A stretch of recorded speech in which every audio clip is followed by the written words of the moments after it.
It's one of those things where you move someplace or you have a passion for someplace or you fall in love with a place and all of a sudden something just pops up that threatens to destroy the very reason you live there is really what it comes down to.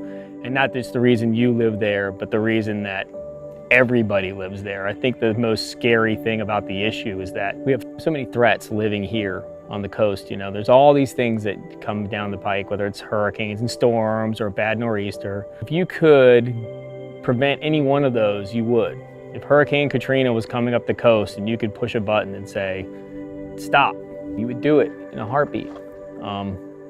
And that's really what we want to do. It's like this giant, it's such a salient, clear threat for the people that live anywhere on the East Coast. It's there. It's like, how can this is such a bad idea. It's kind of how we've been dealing with it now for the last several years, is trying to raise awareness that this is a real threat. We on the coast provide approximately 51,000 jobs in the tourist industry. We have about $2.2 billion in gross domestic product. We can't afford to lose that. That is the heart of our economy. Any coastal community that's got a thriving tourism business, and in the summer, that's basically every coastal community that's at risk. It's a printing press for money. It just shows up. It's just like every day, it just washes up on the beach. Just money, money, money. It just rains down out of the sky in terms of sunshine. It is a really powerful thing, and nobody would risk that. Nobody in their right mind, if it was their personal finances, would do business with an industry that threatens to shut them down for significantly less money. It just doesn't make sense. It just doesn't. The oil and gas lobby is a very, very powerful machine.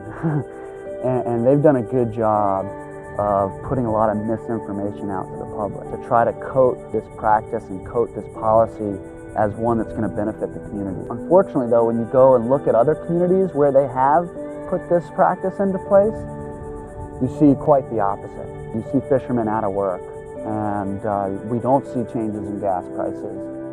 It's not worth the risk.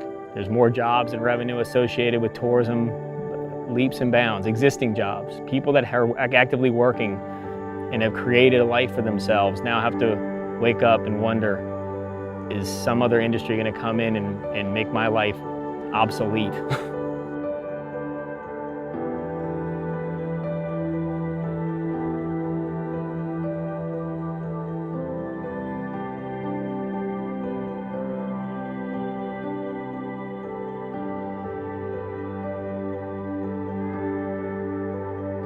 Our renewable resources are here. They're on American soil. They're maintained by American workers. And that's something that will continue forever and ever, as opposed to a finite resource of oil.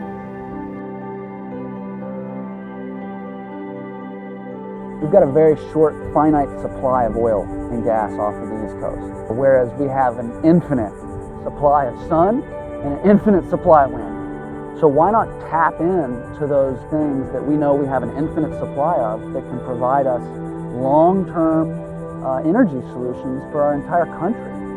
So, you know, let's create jobs and let's invest in those types of long-term solutions that have much less dangerous impacts to our communities.